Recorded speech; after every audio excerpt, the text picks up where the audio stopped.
40대 후반이 된 가우디가 드디어 진짜 더 스타가 되는 인생의 큰 획을 그을 건축물을 의뢰받게 됩니다.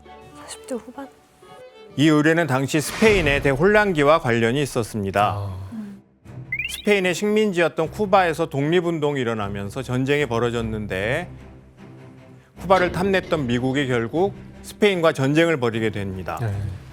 전쟁은 스페인의 패배로 끝이 났고 그 결과 스페인은 쿠바뿐 아니라 마닐라, 하와이 등 가지고 있던 식민지들을 전부 미국한테 뺏기게 됩니다. 그러면서 식민지 무역이 단절되자 구엘이 투자할 곳을 찾지 못했던 거죠.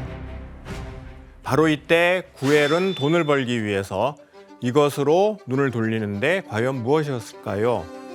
이건? 바로 부동산입니다. 부동산. 구엘은 바르셀로나에 고급 주택단지를 지어서 부자들에게 분양하겠다는 야심찬 역시. 사업 계획을 세웠습니다. 오. 구엘은 고급 주택단지를 짓기 위해서 바르셀로나시가 한눈에 내려다 보이는 서쪽 끝에 약 5만 평의 땅을 샀습니다. 야, 그리고 언덕이어서 아름다운 지중해 바다와 바르셀로나 전경을 한눈에 볼 수 있는 그런 곳이었기 때문에 구엘은 자신의 사업 구상이 성공할 거라고 확신을 했겠죠. 그런데 가우디가 이것을 방문한 후에 심각한 문제가 있다는 것을 발견하게 됩니다. 어떤 문제였을까요? 너무 이렇게 좀 험준했나요? 예, 맞습니다.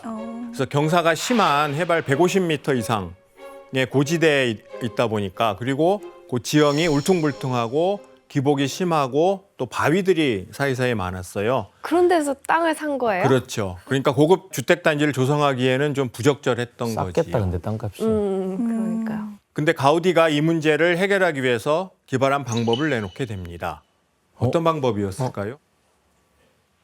바로 자연의 원리를 건축에 반영한다는 거였습니다.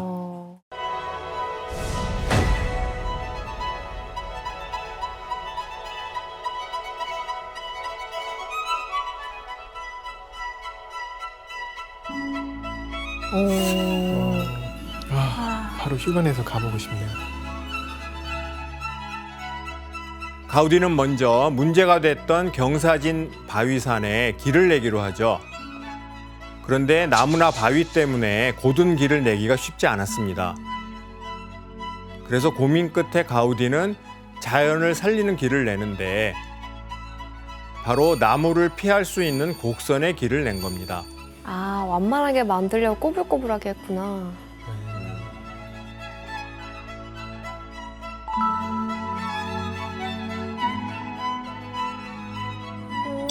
너무 아름답다, 진짜. 이뿐 아니라 또 길이 끊어지는 구간에는 산 허리를 따라서 축대를 세우고 다리를 올렸습니다. 이런 방식으로 사람이 다니는 산책로와 마차와 자동차가 다니는 도로까지 따로 구별해서 만들었습니다. 이미 저 당시에. 그런데 여기서 경사가 심한 산에 마차가 다닐 만큼 튼튼한 다리를 만드는 게 결코 쉬운 일이 아니었습니다. 그래서 이 문제를 해결하기 위해서 가우디는 친환경적인 요소를 도입해서 해결을 하게 됩니다. 굉장히 기발한데요. 한번 사진을 다시 보시겠습니다. 어떻게? 기둥 모습이 어떻습니까? 그냥 자연과 한 몸 같은. 그 나무 어떻게 보면 나무 같기도 하고. 맞아요. 예, 인위적으로 안 한 것 같고. 다 맞는 답이에요. 그래서 마치 이 기둥이 땅에서부터 솟아난 것 같이 만든 거죠. 그래서 여기에는 시멘트나 다른 인공물을 전혀 쓰지 않고 공사 중에서 나온 엄청난 양과 흙을 재사용한 겁니다. 더 기발한 거는 겉은 돌로 짜고 속에다 흙을 채웠습니다. 그래서 그 위에다 나무를 심었어요. 그러니까 나무 뿌리가 기둥 속 흙까지 파고 내려올 수 있게 만들었던 거죠. 신기하다. 진짜 고민 많이 했겠네요. 저걸 그렇죠. 어떻게 살려야 되나. 예.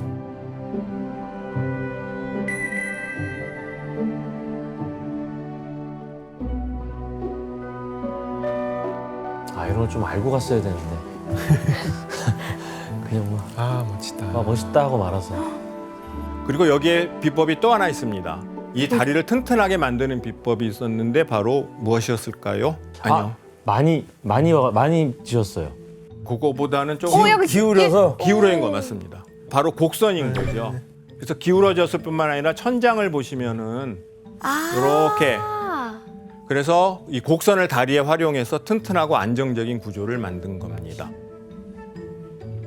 그래서 이제 여기 유명한 가우디의 곡선이라는 말이 나오는 거죠. 가우디는 신이 만든 자연 속에는 오직 곡선만이 존재하고 바로 곡선이 건축의 구조를 가장 안정적으로 만든다는 것을 깨달았기 때문입니다. 그래서 가우디는 곡선을 신의 선이라고 부르곤 했습니다.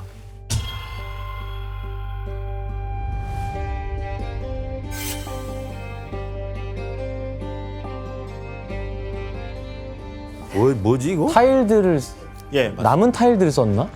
이제 저 광장을 곡선 벤치가 쭉 두르면서 가잖아요. 네. 그래가지고 그 벤치 하나하나에 바로 깨진 타일 조각들을 사용했습니다.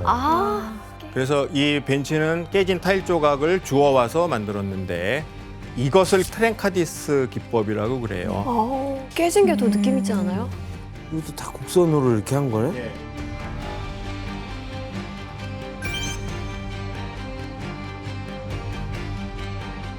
이거를 다 알고 가면은 다르죠. 훨씬 많이 보이죠. 네. 규현 씨 안타깝네요. 전혀 모르고 갔어요. 누가 이렇게 낙서를 해놨어? 아 이쁘네. 또 이렇게 가셔야죠. 되죠. 또 가셔야죠. 또 가야죠.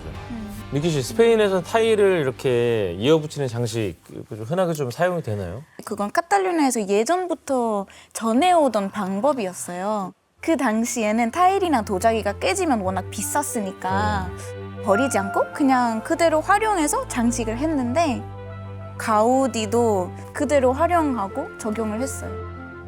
이런 큰 대규모 건축에 사용을 한 게 처음이네요. 네, 처음이었어요. 네.